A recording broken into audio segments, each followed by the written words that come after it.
새해 복 많이 받으시기 바랍니다. 올해가 무슨 해라 그랬죠? 네, 소띠네요. 신축년이네요. 흰소의 해라 그래서 흰소는 아주 굉장히 이제 축복을 받은 그런 사람을, 흰소가 축복을 받은 그런 아주 영험한 그런 소라 그래요.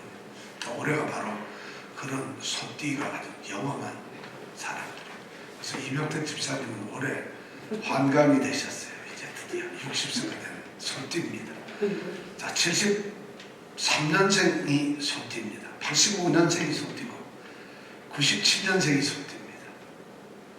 그 다음에 소띠 없으시죠? 원장님은 소띠 아니시죠? 네. 야, 올해 소띠인데 여러분 이 소띠는 황소처럼 정말 일 열심히 하시고, 이건 뭐 성경에는 없는 말입니다만 제가 답답을 해서 말씀드립니다. 오늘 우리는 작년 바로 1월 5일이 주일이었습니다. 첫 주일이었는데 그때 우리는 데살로니가 전서를 처음 시작했습니다. 강해 설교를 제가 작년 1월 첫 주일에 데살로니가 전서를 여러분들과 함께 말씀을 나누기 시작했습니다. 인구 한 20만이 조금 넘는 마케도니아 지방의 수도인 바로 이 데살로니가에서 바울과 실로아노와 디모데라고 하는 하나님의 복음을 가진 종들이 그 데살로니가에 가서 3주 동안, 딱 3주 동안 3번의 주간 동안을 복음을 전했어요.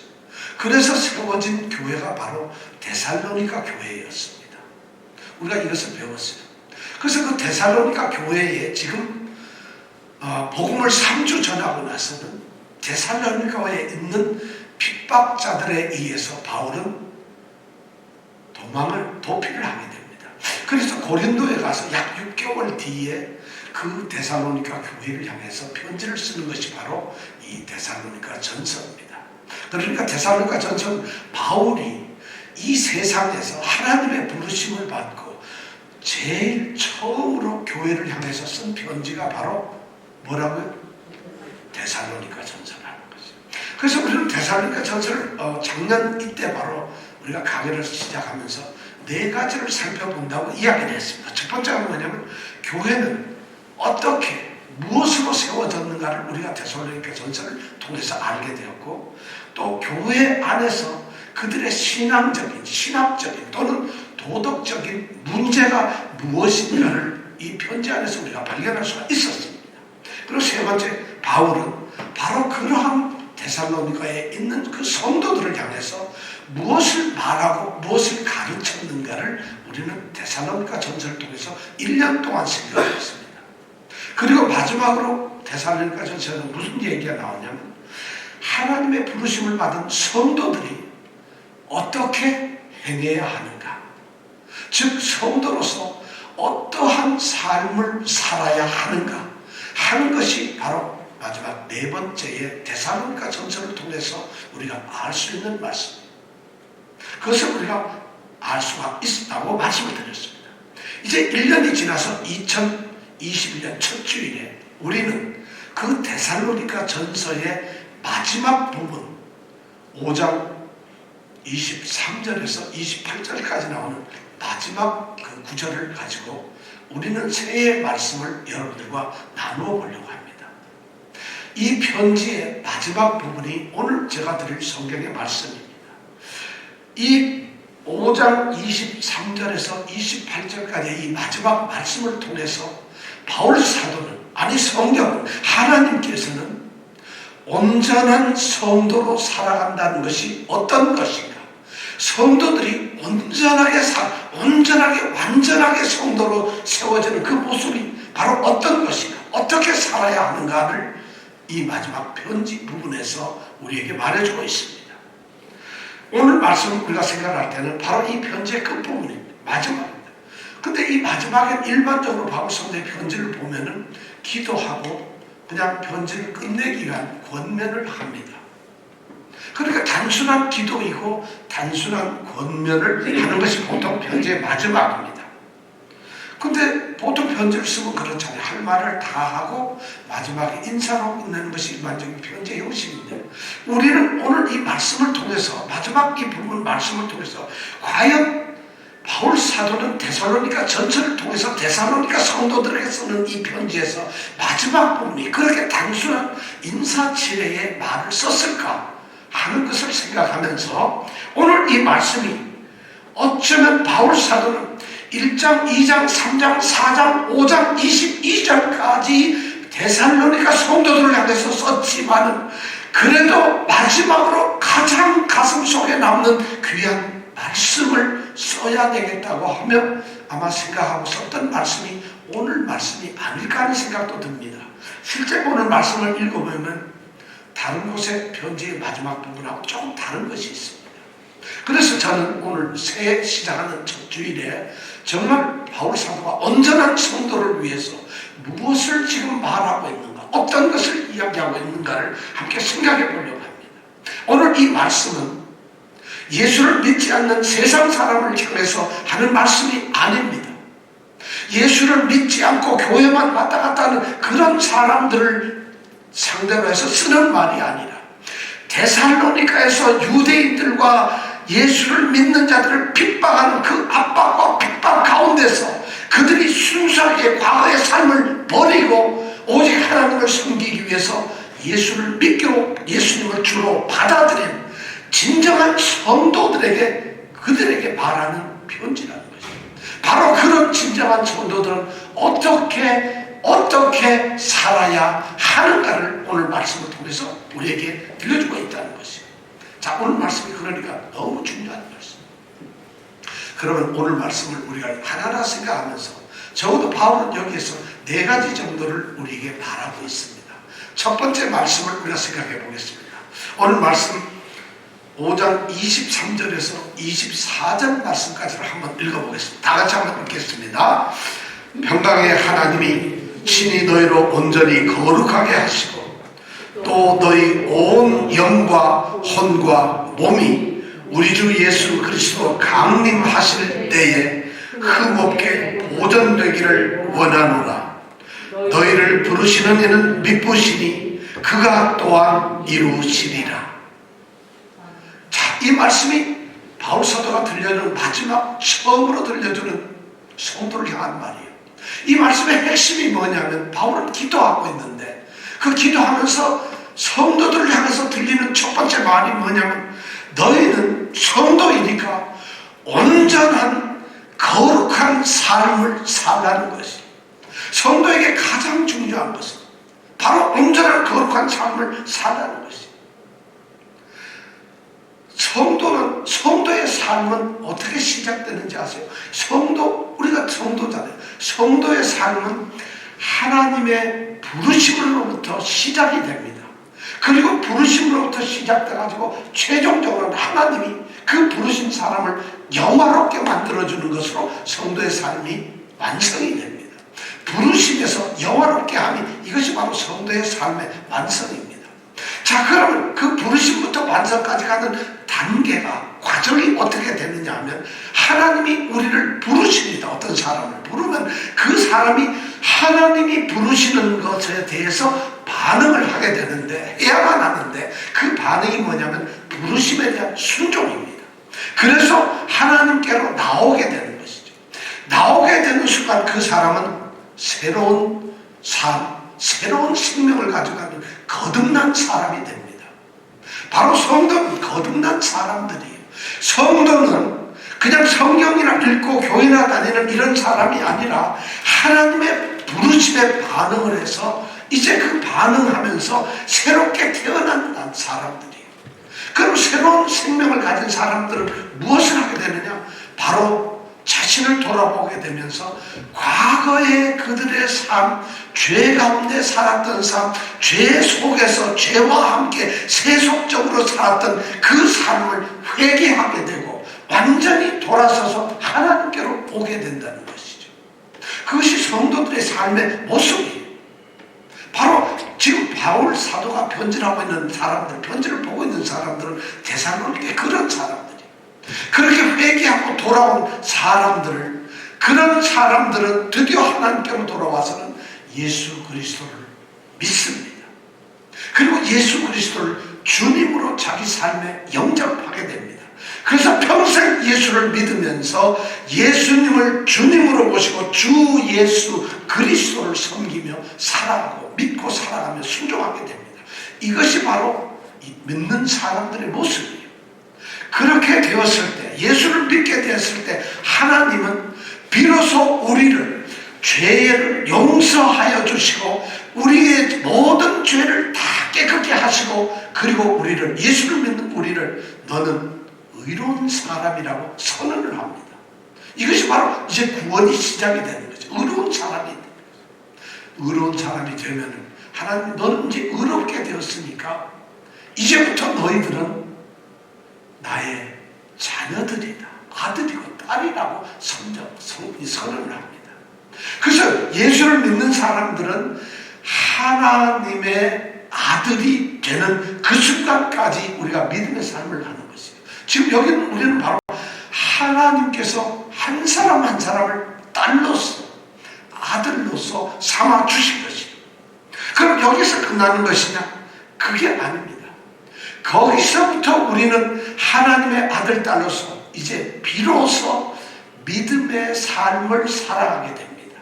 믿음 생활하는 것이, 우리가 어디 가서 저 신앙생활합니다, 예수를 믿고 살아갑니다, 믿음의 삶을 살아갑니다 하는 것이 그때부터 시작이 되는 거예요. 하나님 믿고 하나님의 자녀가 되는 순간부터 우리는 신앙생활을 하는데, 그 신앙생활을 하는 과정이 뭐냐? 그것을 우리는 다른 말로 거룩한 삶을 살아가는 것이라. 왜냐하면 하나님이 부르셨고 죄사함을 받았고 새로 태어나고 예수를 믿었고 주로 받아들였고 하나님의 자녀가 되었으니까 이제 비로소 그렇게 살아가는 것을, 이제 거룩한 삶을 살 수밖에 없게 된다는 것이죠. 그러니까 지금 그런 사람들에게 여러분 예수를 믿으세요, 여러분 복음을 받아들이세요, 이렇게 말할 필요가 없어요. 왜냐하면 그 사람들은 이미 받아들인 사람들이니까. 그래서 오늘 23절 24에서 첫 번째 그들에게 말하는 것은 거룩하고 온전한 거룩한 삶을 살라, 이런 얘기를 합니다. 그것을 우리는 성화라고 합니다. 교회는, 우리 성도들은 지금서부터 첫 번째 올해 새해 들려주는 우리 말씀이 뭐냐면 거룩한 삶을 살라는 것이에요. 거룩한 삶을 살라. 거룩한 삶을 산다는 게 뭘까요? 거룩하게 살아간다. 자, 여러분, 거룩하게 살라는 것이 뭘까요? 이건 이렇게 생각할 수 있어요. 거룩하게 산다는 것은 하나님이 부르시기 전의 삶을, 하나님을 알지 못하고 예수를 믿기 전에 우리가 살았던 그 삶과는 다르게 살라는 것이에요. 변화되어서 다르게 살라는 것이에요. 예수를 모르던 때의 삶과는 다르게 살라는 것이에요. 예수를 믿지 않던 때의 삶과는 전혀 다른 삶을 사는 것, 그것을 거룩한 삶이라고 합니다. 예수를 믿지 않던 때의 삶과 구별된 삶이라는 것이죠. 그렇게 살라는 것이죠. 그래서 바울 사도는 이제 그들이 그런 삶을 살기를 원하기 때문에 편지의 마지막에 너희는 온전히 거룩하게 되어서 흠없이 보존되기를 원한다고 이렇게 말을 하고 있는 것이에요. 흠없이 보존되는 거룩한 삶을 살게 되면 너희 온 영과 혼과 몸이, 영혼과 우리 몸이, 그러니까 우리 전 인격체가, 성도들 한 사람 한 사람의 영과 육체 모든 전 인격체가 흠없게 보존되는 것, 그것이 바로 거룩한 삶을 사는 것이죠. 그럼 우리는 영적으로도 깨끗해야 돼요. 성결해야 됩니다. 육적으로도, 도덕적으로도, 종교적으로도, 사회적으로도 모든 부분에서 우리는 흠이 없이 온전하게 하나님의 자녀로 보존되어야 합니다. 그것이 바로 거룩하게 사는 삶이에요. 그 삶은 오늘 성경 말씀에 보니까 바울 사도가 성도들에게 그런 삶이 있기를 간절히 바라면서 너희들 보고 살라 이렇게 말을 안 하고 하나님께서 그렇게 해달라고 기도를 합니다.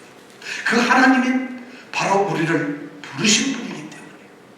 그런데 그 부르신 하나님은 오늘 말씀해 보니까 너희를 부르시는 이는 미쁘시다 그랬어요. 신실하신 분이라. 그 하나님이 우리를 불렀는데 불러놓고 우리에게 열과 성을 다해서 뜨거운 사랑으로, 자비로, 관심으로, 그리고 간섭함으로 우리를 끊임없이 그렇게 신실하게 우리를 돌보시는 분이에요. 그러면서 그분을 오늘 말씀해 보니까 평강의 하나님이라고 부르고 있어요. 평강의 하나님이 친히 직접 자기 손으로 너희를 온전히 거룩하게 하라고 이렇게 기도를 하고 있어요. 하나님께서 직접적으로.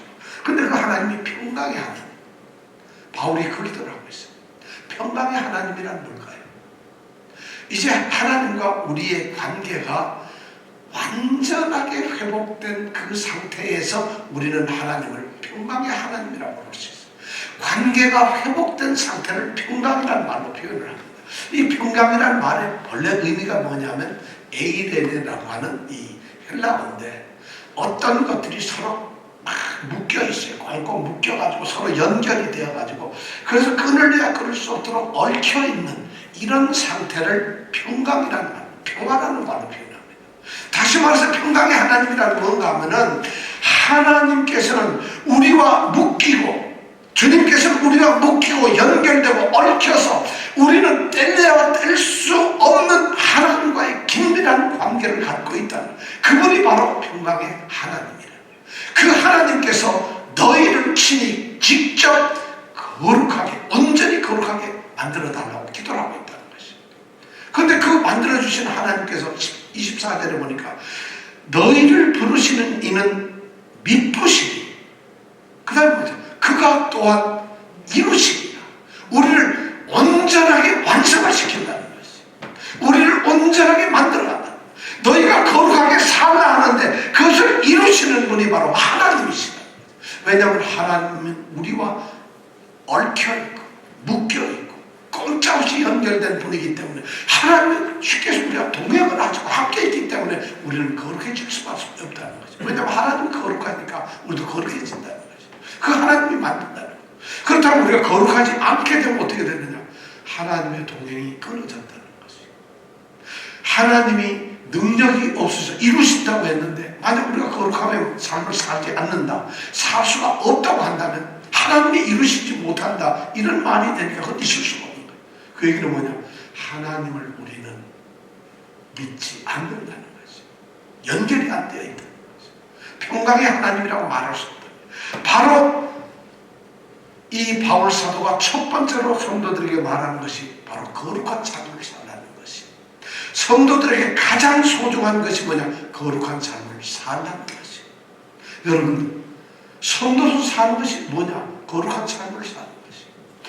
사실 거룩한 삶을 살지 못하기 때문에 온전히 거룩하지 않고 구별된 차별되고 다르게 살지 않기 때문에 오히려 성도들은 세상과는 다르게 살아야 되는데 오히려 성도로 살아야 될 그 모습과는 다르게 세상과 똑같이 살아간다면 그것은 성도가 아니라는 거죠. 성도는 크리스찬답게 살아가는 그것이 바로 거룩하게 사는 것이에요. 세상이 그렇게 살지 못하기 때문에 성도들이 그렇게 살지 못하기 때문에 오늘날 교회나 우리 성도들이 손가락질을 받고 하나님께서 그들을 통해서 우리 때문에 모독을 받고 있는 것이에요. 저는 어제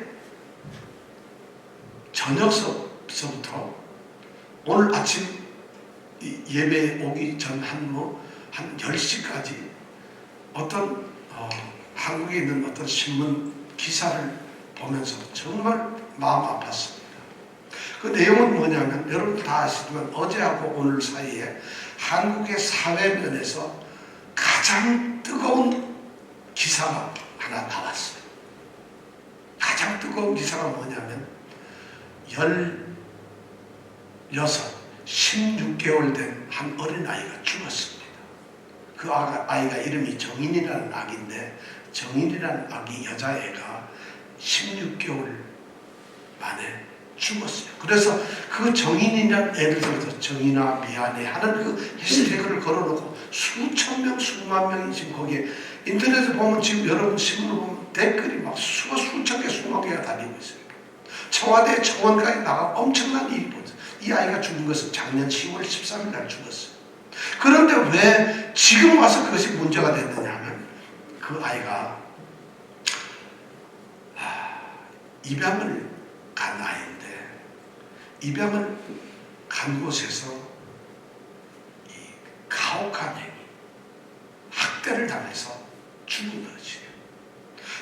그 과정에서 모든 것이 다 덮여져 있어요. 근데 어제 1월 2일 날 밤에 하는 그것이 알고 싶다 하는 그 TV에서 그것을 추적을 했어요. 이 아이가 왜 죽었을까?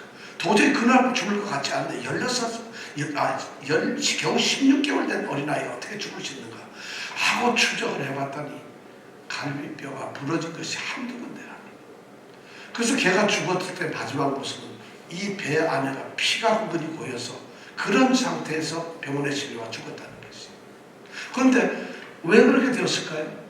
보니까 그 기사를 내가 내보니까 뭐 자세한 건 모르겠습니다. 여러분들이 한번 보시면 돼요. 그걸 제가 자세히 여러분들에게 그 정말 참담함을 말씀을 드릴 수가 없어요. 이 아이가, 이 어린 정말 갓난 아이가 얼마든지 살 수가 있다. 3번이나 이것이 경찰서에 신고돼서 학대를 받고 있다 하는데 3번 다 그 경찰서에서 전부 다 문제 없는 것으로 덮어버렸어요. 경찰이 그랬다는 거죠.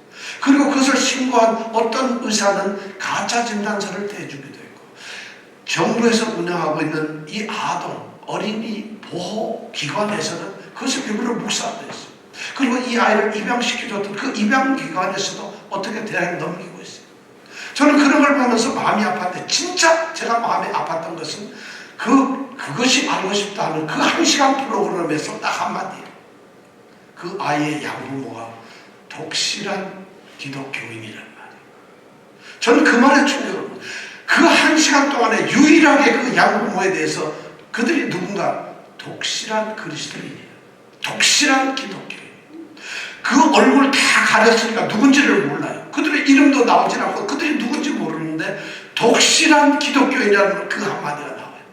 그리고 나서 제가 그 신문이나 기사를, 신문마다 안 난대요. 내게 1위 기사니까. 그 밑에 기사를 보니까 놀랍게도 그 신문을 전부 다 이 네티즌들이 다 들춰내는 거예요. 그 양부모가 누군가 하는 거를. 세상이 그렇게 속일 수가 없어요. 그래서 제가 그걸 보면서 충격을 먹은 거예요. 왜 충격을 먹었을까요? 이 양부모의, 이 양부, 아버지의 그 아버지는 목사님이에요. 그리고 이 양모, 입양한 이 어머니, 이 양모의 아버지도 목사님. 그러니까 목사님의 아들, 딸이 결혼을 한 거예요. 이들이 한국에 있는 그 유명한 기독교 학교라고 하는 한동대학교에서 공부를 하는 애들이. 그리고 이 양부는 CBS 기독교 방송국에서 일을 하고 있어요. 그리고 그 어머니는 바로 입양기관에서 미국에 유학까지 와가지고 입양기관에서 입양하는 것을 통역해 주는 거예요. 그리고 그들이 정말 딸이 하나 있음에도 불구하고 애를 하나 입양을 한 것이 이 바로 정인이라는 아이를. 그래서 정인이라는 아이를 입양해가지고 그래서 키우는데, 그 입양을 하면서 한국 EBS 방송국에도 나가, 기독 교육방송에 나가가지고 어느 평범한 가정 이렇게 해가지고 거기서도 입양에 대해서 칭찬하고 자랑하고 했는데, 문제는 이들이 바로 가해자고 박해자라는 거죠. 그것이 내일 13일 날 재판을 받는다는 거죠. 저는 그 기사를 보면서, 근데 그 네티즌들은 어떻게 그런 것을 찾아냈는지 몰라요. 근데 독실한 기독교인이라는 그 한마디 때문에 저는 그 말이 이것도 문제가 있겠구나 했는데, 댓글을 보니까 그런 엄청난 일이 일어나고 있어요. 그런데 그 댓글의 대부분은 정말 분노예요. 그래서 그 어린아이가 지금 묻혀있는 그곳에서 전부 다 지금 수천 명이 거기 찾아가서 정인이라는 아이, 정인아 미안해, 우리가 지켜줄게 이러면서 전부 다 좀 나는. 제가 관심을 갖는 것은 바로 독실한 기독교인이라는 말이에요. 바로 오늘 말씀이 우리에게 들려주는 말씀이에요. 바로 그들에게 들려주는 거예요. 너희로 온전히 거룩하게 살라고 하는 거예요. 도덕적으로 그리스도인답게 살라는 것이. 하나님의 부르심을 입은 사람, 그들이 어디에서 공부를 했는지, 누구의 아들, 딸인지, 그들이 지금 무슨 신앙을 가지고 있는지, 이것이 중요한 게 아니라 너희들이 거룩하게 살라는 것이. 너희들이 성도니까. 근데 성도답지 않게 살기 때문에 새 첫날부터 우리 기독교가 이렇게 문제가 되고 있어요. 심각한 일들이 벌어지고 있다. 여러분, 우리는 또 다른 정인을 우리 삶 속에서 만들어내는지 몰라요. 여러분 직장에서 여러분 얼마나 정말 온전히 거룩한 모습으로 살아갑니까? 여러분 가정에서 어떻게 그래서 여러분의 말 속에서, 여러분의 생각 속에서, 여러분의 표정 속에서, 여러분들의 행동 속에서, 여러분들이 만나는 사람마다 시시때때로 얼마나 여러분이 온전히 거룩함을 이루며 살아갑니까? 우리가 바로 그런 사람들이 아니냐는 것이, 정말 기독교 성도로서 살아가는 첫 번째가 바울 사도는 아마 고민을 많이 하고 무언가 이들에게 정말 중요한 것이 뭐가 있을 때 거룩한 삶을 사는 것이 성도에게 가장 중요하다고 바울 사도는 우리에게 좀 던져주고 있어요. 우리는 씨뿔 때문에 성도의 자존심을 던져버릴 때가 있어요. 우리는 겨우 나의 유익 때문에, 간단한 편리함 때문에, 나의 체면 때문에 우리는 성도의 본분을 포기할 때가 있어요. 우리는 성도의 길을 감춰주고 성도의 삶을 살아가기를 우리는 무척 두려워할 때가 있어요. 정말 안타까워요. 기독교인들이 말로만 구원받았다, 예수를 믿는다, 그러면서 그 댓글에 보면 엄청난 얘기들, 그 비난이 말할 수가 없어요. 저들은 어떤 존재냐, 그냥 예수 믿고 오늘 회개했다 그러면 아무리 도둑질해도 다 없어져 버린다, 그럼 무조건 천당 간다, 이런 소리나 하고서 믿는 거다. 정말 인간도 아니다. 별 소리들이 다. 왜 그럴까요? 바로 이 거룩함 때문에. 성도가 성도가 돼서 거룩함을 지키지 못하기 때문에. 빛과 소금의 삶을 산다는 것은 뭐냐? 우리의 삶이 거룩해야만이 그것이 비로소 빛이 되고 소금이 되는 것이. 무슨 우리가 뭘 갖다가 어떻게 쇼업을 해서 잘 보이는 것이 아니라 우리의 삶 자체가 거룩함이 돼야 된다. 그런데 우리는 그것을 잊어버려요. 저는 더 웃기는 것이 이 SBS 기자가 이 양모의 친정 어머니, 그러니까 목사님의 사모님이 그 교회에서 어린이집을 하는데 찾아갔어요. 그래가지고 그 사모를 만나가지고 사모님, SBS에서 왔습니다. 어느 원장님 맞으시죠? 그랬더니 이 사모님이 뭐라고 대답한 줄 알아요? 그 사람 그만뒀어요. 그래서 이 PD가 내가 얼굴 아는데 맞는데요. 그러자고 탁 하고 도망을 가더라는 것이에요. 저는 그것이 오늘 성도들의 모습일까 두렵습니다. 그런 일이 지금 있다는 것이에요. 이것이, 그래서 그걸 보면서 오늘 이 말씀을 생각하면서 너무 마음이 아팠어요.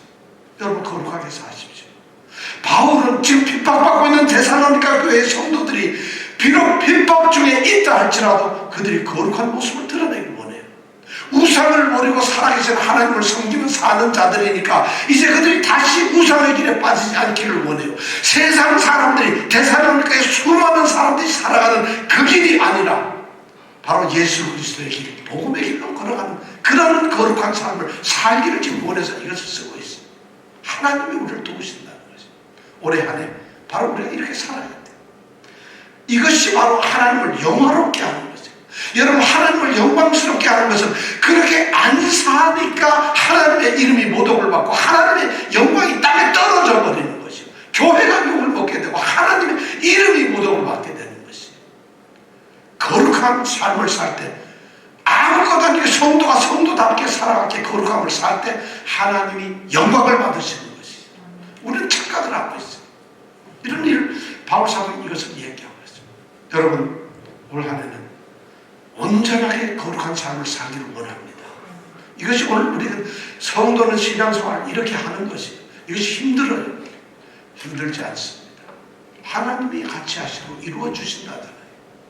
우리에게는 그럴 의식이 없어요. 왜냐하면 진정한 온전한 성도가 되어서 거듭나고 회개하고 예수를 참으로 주로 모시고 내가 하나님의 자녀가 됐다는 그러한 나의 아이덴티티를 내가 믿는다면, 그런 신분의식을 갖는다면 거룩하게 살 수밖에 없어요.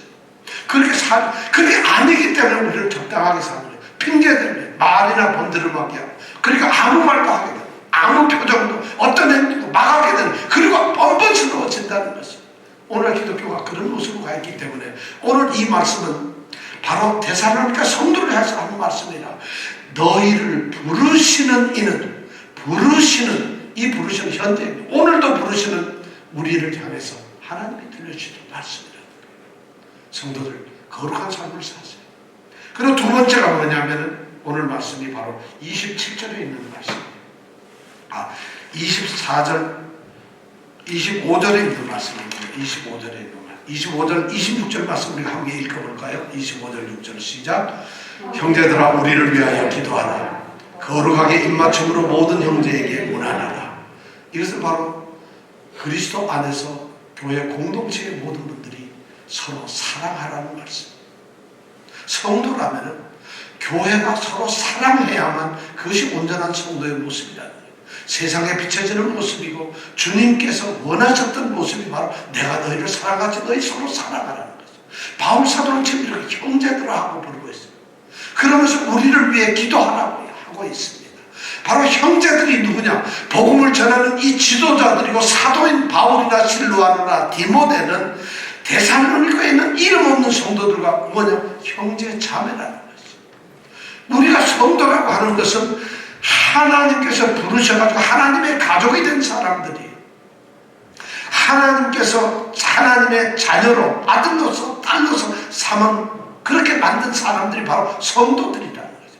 그럼 하나님이 아버지시고 하나님이 아버지인 가정에서 그런 홈에서 자라가는 만약에 자녀들이 있다면 아들이든 딸이든 그것이 바로 성도라는 것이죠. 그럼 그 성도들은 나타내야 될 것이 바로 사랑이라는 거죠. 사랑해야 된다는 거죠.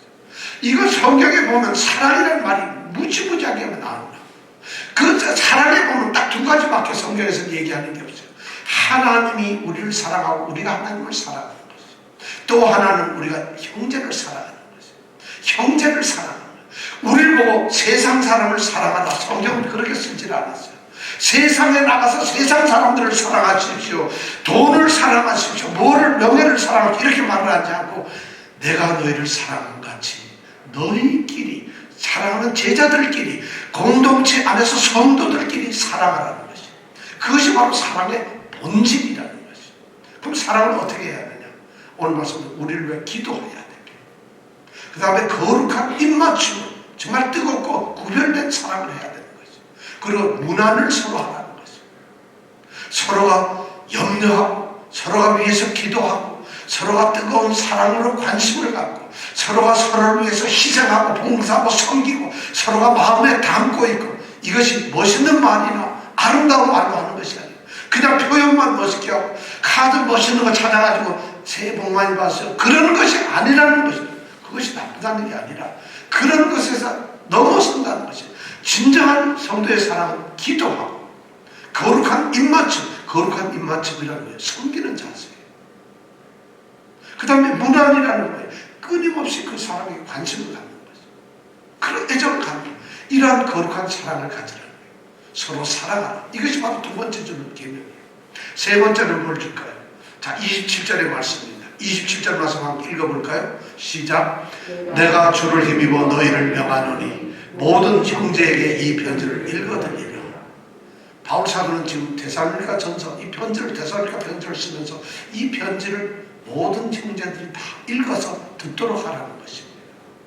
바울은 지금 얘기합니다. 내가 주를 힘입어 너희를 명하노니 우리가 형제들아 우리를 위하여 기도하라. 우리가 이렇게 말하던 바울이 여기 와서 갑자기 우리가 아니고 내가 이렇게 말해요. 왜 그럴까요? 이제부터 이 하는 말씀은 사도로서 권위 있는 말씀이라는 거지. 매우 중요한 바울 이제는 우리의 팀이 얘기하는 것이 아니라 하나님의 종으로 부르심을 받고 복음을 위하여 특정함을 입은 그리스도의 사도인 바울이 이제 얘기를 한다는 것이에요. 그러면서 뭐라 합니까? 주를 향하여 너희를 명하노니. 이 명한다는 것은 맹세한다는 것이에요. 내가 너희를 위해서 너희들과 함께 맹세하고 내가 주님 앞에서 너희에게 맹세한다. 이런 말이에요. 이것이 더 정확하게 해석을 하자면 너희는 주님 앞에서 내게 맹세하라. 이런 말이에요. 내가 맹세한다는 게 아니라 이 말이 수동태로 되어 있어요. 그러니까 이 말이 정확한 의미는 뭐냐면 너희들은 이제 주님 앞에서 내게 맹세하라는 것이에요. 뭘 맹세할까요? 모든 형제에게 이 편지를 읽어드리라.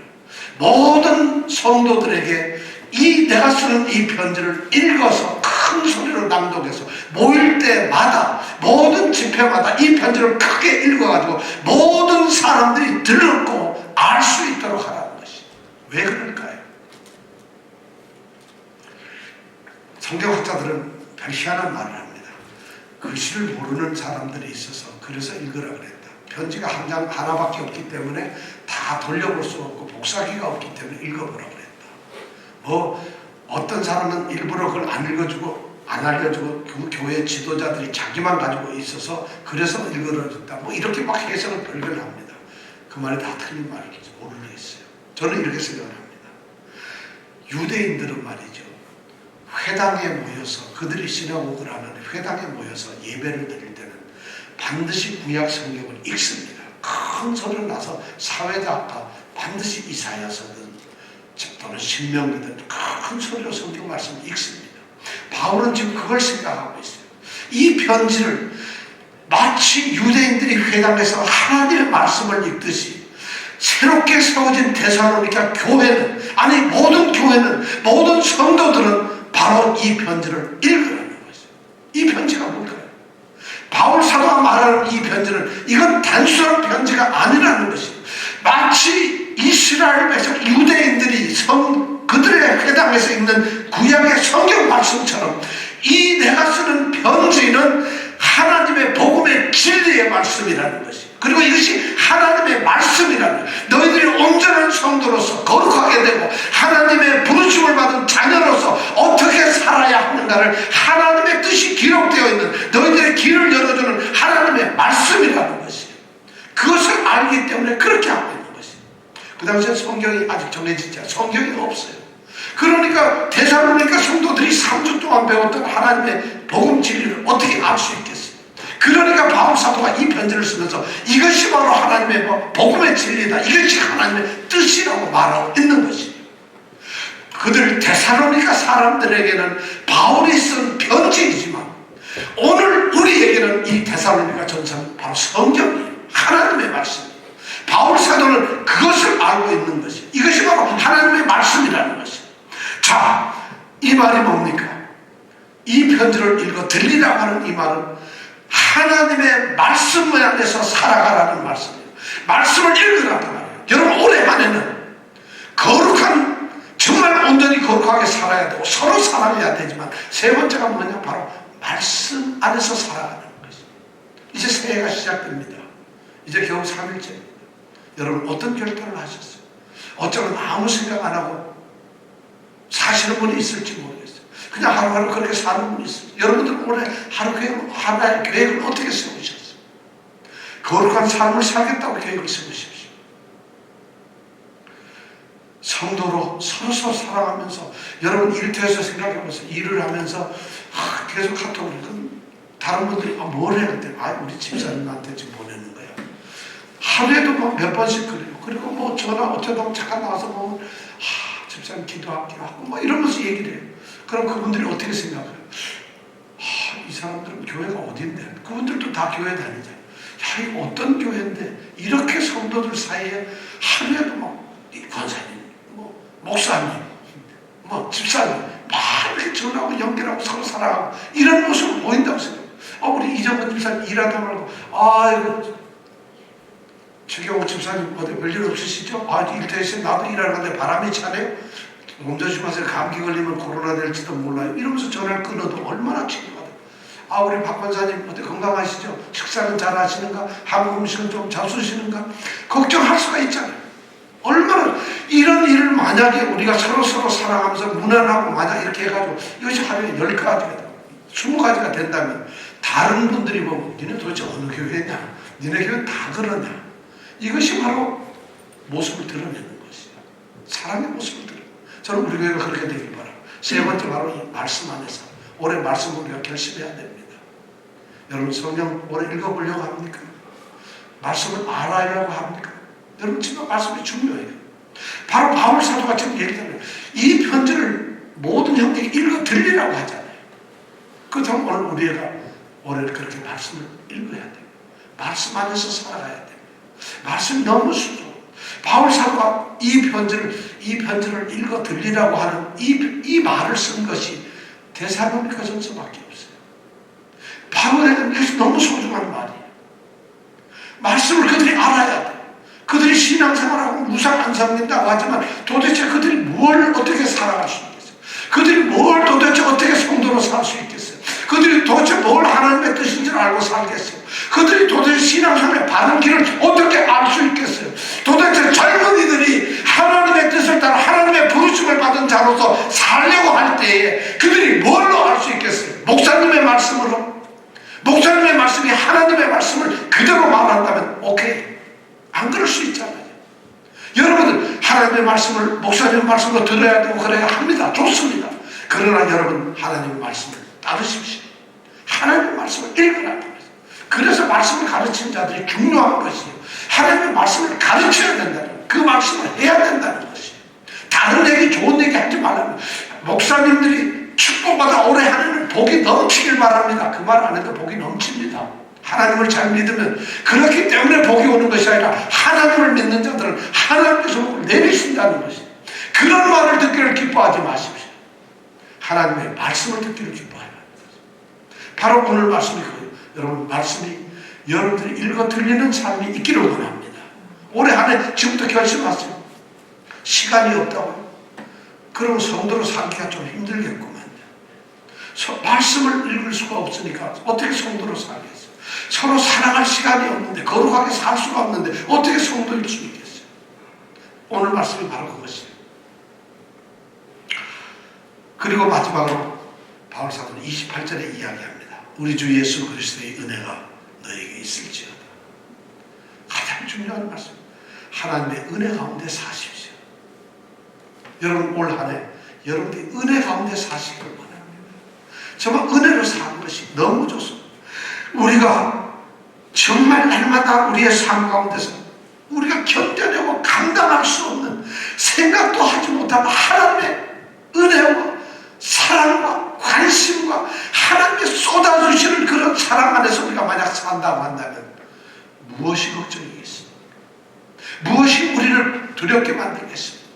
무엇이 우리의 삶을 가로막겠습니까? 무엇이 우리를 위축되고 아무것도 못하게 두렵게 만들겠습니까? 하나님의 은혜 안에서 하십시오.